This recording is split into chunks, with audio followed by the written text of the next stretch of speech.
네. 한글 성경 시편 5편 1절에서 2절.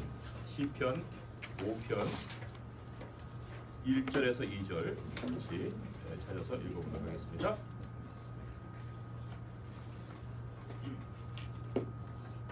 제목은 거짓 세상에서 보호받고 사는 길.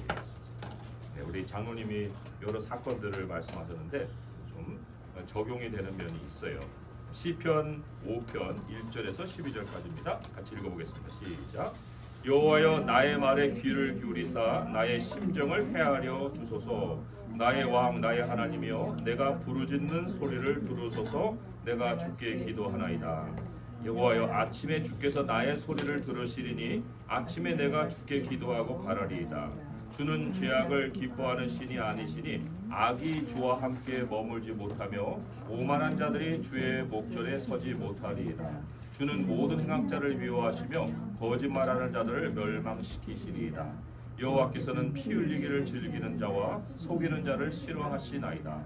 오직 나는 주의 풍성한 사랑을 힘입어 주의 집에 들어가 주를 경외함으로 성전을 향하여 예배하리이다. 여호와여 나의 원수들로 말미암아 주의 의로 나를 인도하시고 주의 길을 내 목전에 곧게 하소서. 그들의 입에 신실함이 없고 그들의 심중이 심히 악하며 그들의 목구멍은 열린 무덤 같고 그들의 혀로는 아첨하나이다. 하나님이여 그들을 정죄하사 자기 꾀에 빠지게 하시고 그 많은 허물로 말미암아 그들을 쫓아내소서. 그들이 주를 배역함이니이다.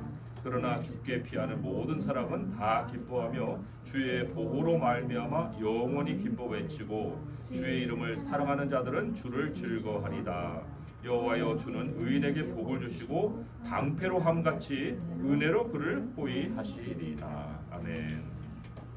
지금 우리 사회의 가장 심각한 문제가 뭘까요? 저는 거짓말이라고 생각합니다. 거짓말.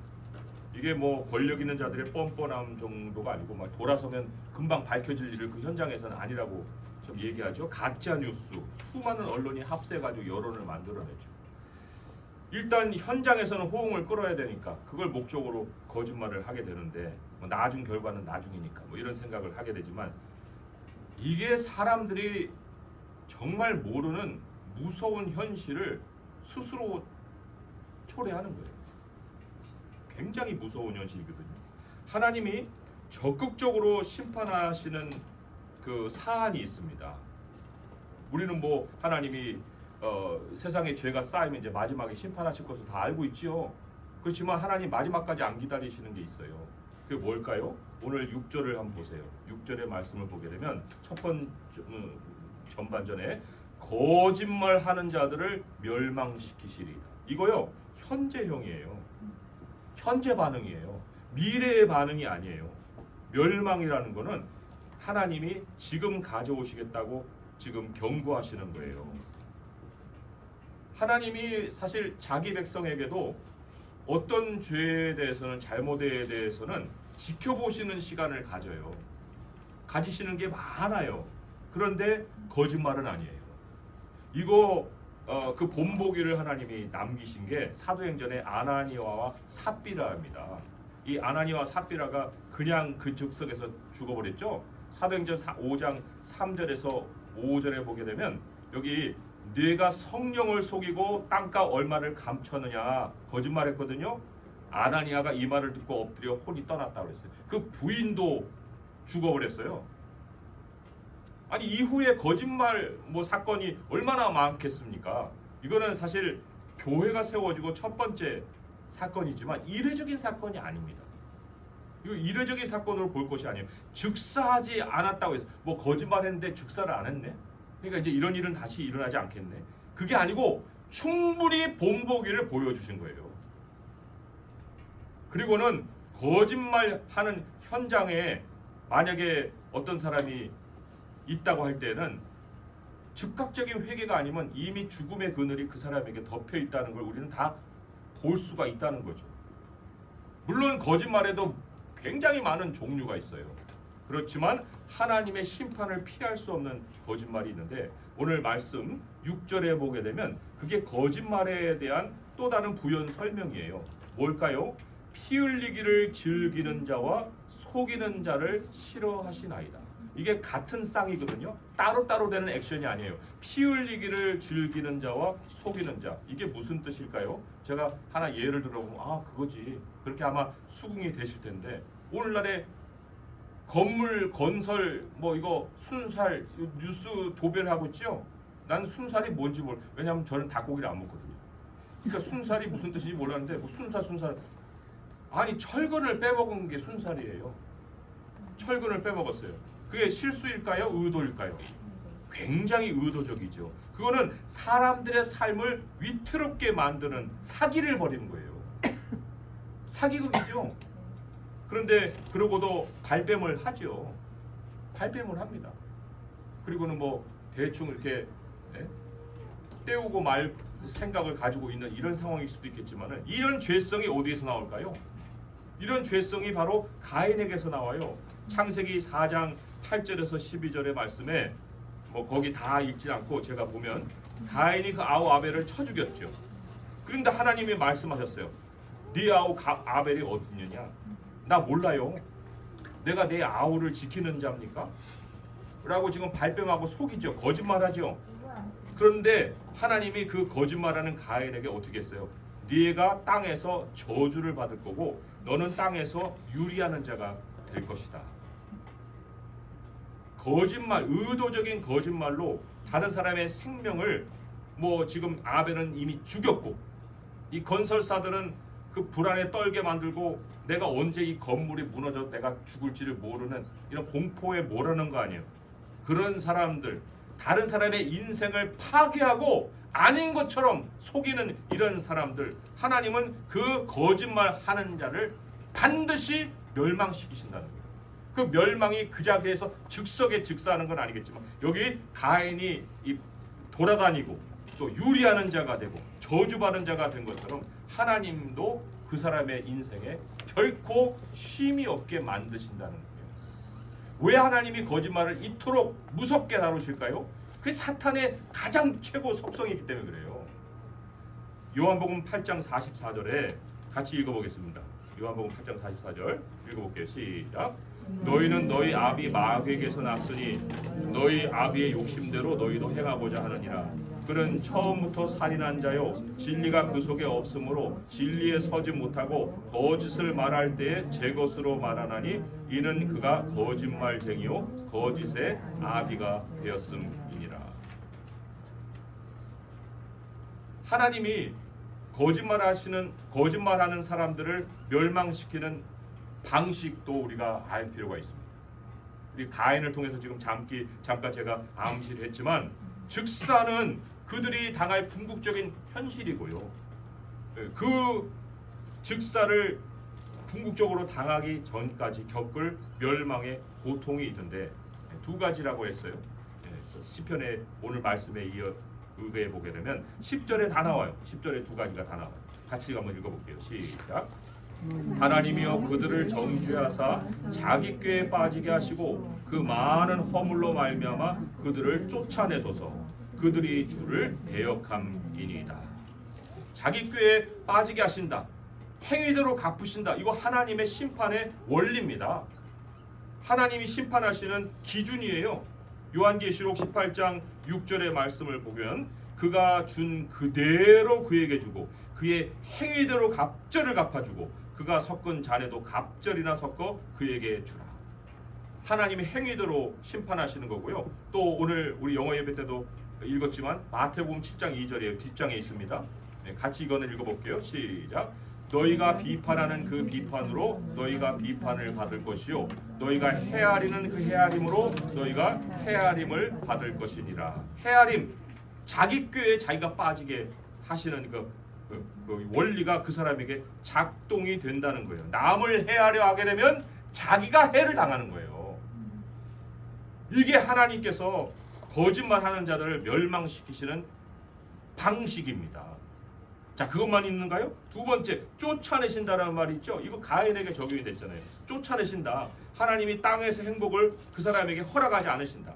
가인처럼 인생 끝날까지 두려움에 휩싸이게 살게 하신다. 불안이 그 사람의 일상을 떠날 일이 없다. 산 목숨이 아니에요. 사기친 돈으로 집안에 뭐 부를 이룬다? 이거는 집안의 저주를 끌어들이는 일이지. 하나님이 절대로 그 거짓 행하는 사람의 삶이 그 자리에 잘 정착해서 평안하게 살게끔 놔두지를 않으신다는 거예요.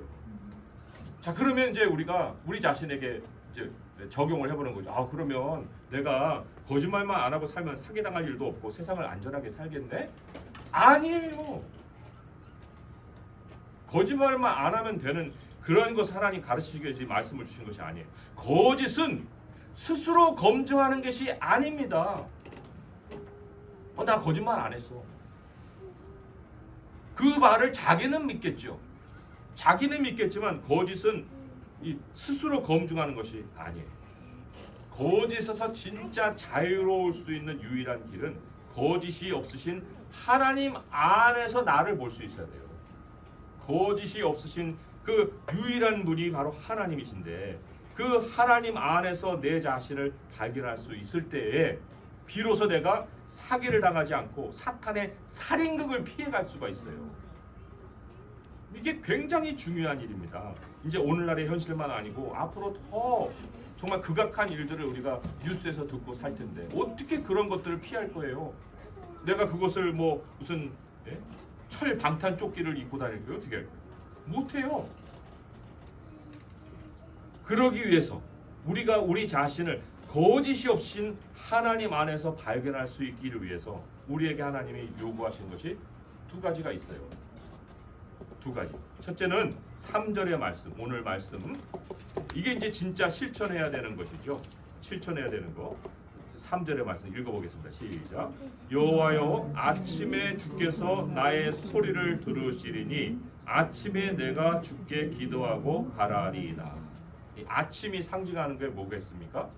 이거는 우선순위를 말하는 거예요. 우선순위. 어떤 사람은 새벽이 될 수도 있고 어떤 사람은 아침이 될 수 있겠는데 어쨌든 아무튼 삶의 우선순위가 하나님인가, 그거를 우리가 반드시 점검하고 살아야 된다는 거죠. 우리가 하나님을 가까이 하기를 기뻐하면 우리에게서 멀어지는 현실이 있는 거예요. 하나님은 거짓이 없으신 하나님이시기 때문에 우리가 거짓이 없으신 하나님을 가까이 하면 거짓이 있는 현실이 내게 가까이 할 수가 없어요. 거짓이 있는 현실이 내게서 멀어진다는 거예요. 그 거짓이 있는 현실이 4절에서 6절에 가득 나오죠. 거기에 오만하는 자들, 행악자들, 거짓말하는 자들, 피 흘리기 즐겨하는 자들, 속이는 자들, 이런 사람들이 그냥 즐비하게 나오잖아요. 여기에 뭐 사기꾼, 살인자, 보이스피싱, 뭐 전세 사기, 거짓말, 얼마나 많은 것들을 우리가 생각해 볼 수 있어요. 그런데 그들이 우리에게서 떨어져 나간다는 거죠. 혹은 접근하더라도 접근할 수가 없게 만드신다는 거예요. 시편 36편 11절에 12절 제가 레퍼런스에다 기록했죠. 같이 읽어볼게요. 시작. 교만한 자의 발이 내게 이르지 못하게 하시며 악인들의 손이 나를 쫓아내지 못하게 하소서. 악을 행하는 자들이 거기서 넘어졌으니 엎드러지고 다시 일어날 수 없으리이다. 거기서가 어디예요? 하나님이 나를 둘러치신 그 벽이 있어요. 그 벽까지 오지 못하고 거기서 넘어진다는 거예요. 누구에게요? 우선순위, 삶의 우선순위를 하나님을 찾는 데 둘 때. 그 기도가 우리의 아침에 항상 우선 일상에 자리를 잡아야 되고, 또 하나 두 번째 또 다른 기도의 종류가 있습니다. 뭐 아침에 일어나서 뭐 하나님께 기도하는 그것만 기도가 아니에요. 오늘 말씀에 7절의 말씀을 한번 보겠습니다. 7절의 말씀 같이 읽어볼게요. 시작. 오직 나는 주의 풍성한 사랑을 힘입어 주의 집에 들어가 주를 경외함으로 성전을 향하여 예배하리이다. 또 다른 기도가 있는데 그게 예배입니다. 하나님께 예배하는 자는 기도하는 자예요. 하나님 안에 들어온다는 것이 기도잖아요. 근데 예배는 하나님 안에 들어오는 그 우리들의 이 실천이거든요. 실제적인 모습이거든요. 주일 예배는 형식이 아닙니다. 하나님 안으로 들어오는 이 우리들의 모습이 확인되는 거예요. 그리고 하나님의 풍성한 사랑이 내게 있다는 표시가 바로 하나님께 예배하는 거예요. 그 하나님께 예배하는 사람들에게, 또한 기도하는 사람들에게, 일상의 우선순위가 하나님께 있는 사람들에게 잃어버릴 수 없는 것이 있어요. 그게 기쁨입니다. 11절의 말씀 같이 읽어볼게요. 시작. 그러나 주께 피하는 모든 사람은 다 기뻐하며 주의 보호로 말미암아 영원히 기뻐 외치고 주의 이름을 사랑하는 자들은 주를 즐거워하리이다. 아멘. 내게 영적인 어떤 바로미터가 있는데 그게 바로 기쁨이에요. 내가 얼마만큼이나 기쁨을 유지하며 살고 있느냐가 내가 과연 하나님 안에 살고 있느냐의 하나의 그 척도가 될 수가 있다는 거죠. 이 거짓이 없는 자들에게는요, 우리는 눈으로 볼 수 없는 매우 비밀스러운 현실이 작동합니다. 그게 우리를 지금 둘러싸고 있어요. 어떤 비밀스러운 현실일까요? 12절의 말씀 마지막으로 말씀 맺으면서 읽어보겠습니다. 시작. 여호와여 주는 의인에게 복을 주시고 방패로 함같이 은혜로 그를 호의 하시리이다. 은혜가 방패예요. 방패가 돼서 우리를 막아요. 그래서 우리를 지키신다는 거예요. 그 은혜의 방패가 있기 때문에 거짓이 우리에게 다가오지 못하고, 또 우리가 거짓을 두려워하지도 않고 우리 하나님을 향해서 즐거움을 가지고 살아갈 수 있게 된다는 거죠. 주님이 보호하시는 것만이 이 땅을 살아갈 수 있는 길이에요. 그 길 외에 아무것도 우리를 지켜줄 것이 없습니다. 오늘날에 그래서 그런 참 두렵고 공포스러운 그런 소식을 들을 때라도 우리는 우리 자신을 어떻게 지킬 것이냐 할 때, 내가 우선의 하나님을 찾아가고, 또 내게 주어진 이 예배의 삶, 이 즐거운 예배의 삶이 내 삶의 기둥과 같이 늘 지속이 될 수 있게 해야겠구나. 이것, 그리고 우리 서로가 하나님 안에서, 그리스도 안에서 모였기 때문에 서로를 위해서 날마다 축복해주고 서로를 날마다 보호해주기를 하나님께 간구할 때, 하나님이 우리의 이 작은 무리지만 이 세상에서 정말 하나님의 보호를 받고 은혜가 방패가 되는 그 삶을 이어가게 하실 줄 믿습니다. 그런 삶이 우리 성도들에게 날마다 넘칠 수 있기를 주님의 이름으로 축원드립니다. 기도하겠습니다. 하나님 아버지, 감사합니다. 우리에게서 거짓을 멀리하게 하소서. 세상을 산다는 것이 거짓 안에 있는 것이지만 하나님, 그 거짓에는 피 흘림이 있고 속임이 있나이다. 사람들은 다른 사람 생각도 안 하고 자기 이득이 있으면 무엇이라도 속여서라도 또 부를 취하려고 하고 있는데, 아버지여, 그런 가운데 서로가 서로를 해하는 일들이 얼마나 많이 일어나고 있습니까? 아버지, 우리에게서 이 거짓을 멀리하게 하시고 거짓이 없으신 주님을 가까이 할 수 있게 하여 주옵소서. 기도로 주님을 찾아나가고 예배로 주님을 찾아나가고, 우리는 스스로를 우리 지킬 수 없사오나 주님의 은혜가 우리의 보호하시는 방패가 되어 주시옵소서. 그래서 우리 모두가 다 그리스도 안에서, 주 안에서 서로를 지켜줄 수 있는 삶이 되게 도와 주시옵소서. 우리 주 예수 그리스도의 이름으로 감사하며 기도합니다. 아멘.